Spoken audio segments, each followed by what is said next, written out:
পৰীৰ মৰম। এখন বিশাল পথাৰ।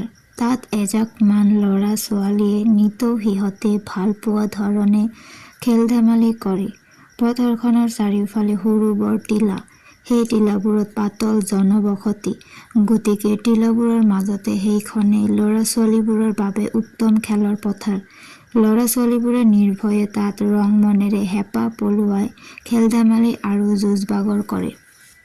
এবাৰ স্কুলৰ গৰমৰ বন্ধৰ সময়ত ৰিংকু, পিংকু, চুনু, মুনু, ৰুণু, জুনু সকলোৱে মিলি খেলত ব্যস্ত হৈ সকলো কথা পাহৰি গৈছিল।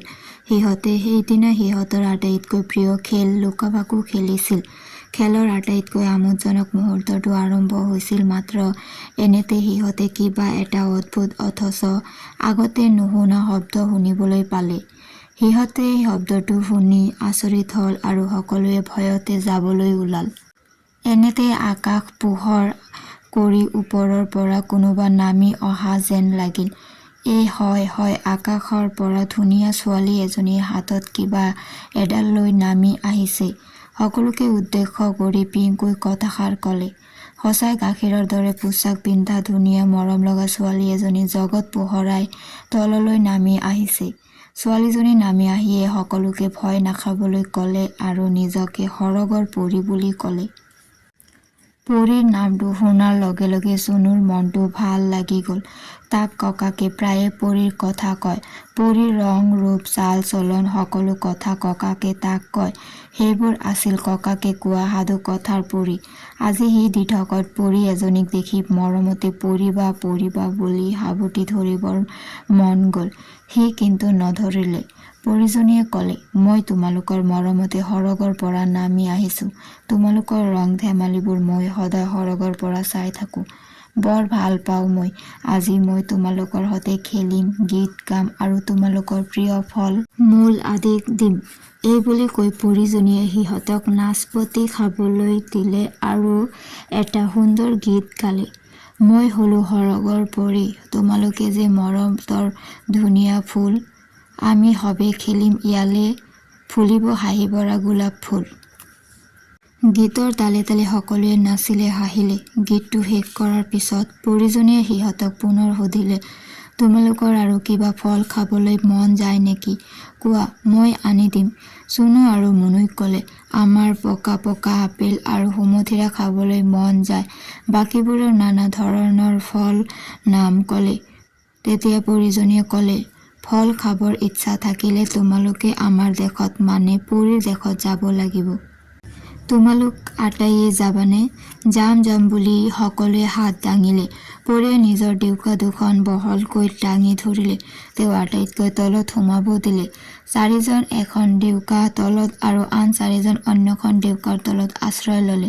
পৰীজনী তেওঁৰ ভাষাত ১, ২, ৩ বুলি ক'লে আৰু আটাইয়ে আকাশ মাৰ্গত উৰিব ধৰিলে। এনেতে ৰুণুই ক'লে, পৰিবা, অলপ তলৰ ফালে চোৱা। কি সুন্দৰ ফুল ফুলি আছে চোৱাচোন।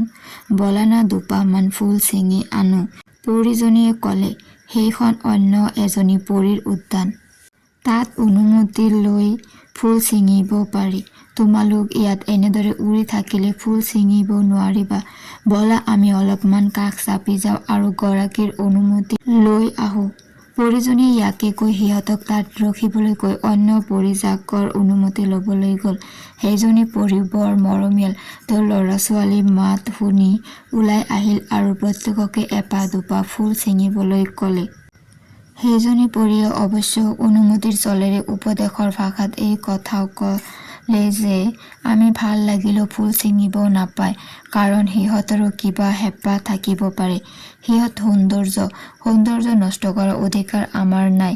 ই পৰীলোকলৈ গমন কৰিলে। বহুদূৰ যোৱাৰ পিছত সিহঁতে পৰীলোক পালে। তাত গৈ সিহঁত বৰ আনন্দিত হ'ল। চাৰিওফালে সিহঁতৰ মনোৰঞ্জনৰ বস্তু। ঘৰ-দুৱাৰবোৰ আমাৰ ইয়াৰ দৰে নহয়। চাৰিওফালে ৰং বিৰঙৰ ফুল। নানা ৰঙৰ পখিলাবোৰে ফুলে ফুলে পৰি ফুলৰ মৌ শুহি আছে। এনেতে এগৰাকী ধুনীয়া তিৰোতা ওলাই আহি ল'ৰা ছোৱালীবোৰক আদৰি সাদৰি লৈ গ'ল।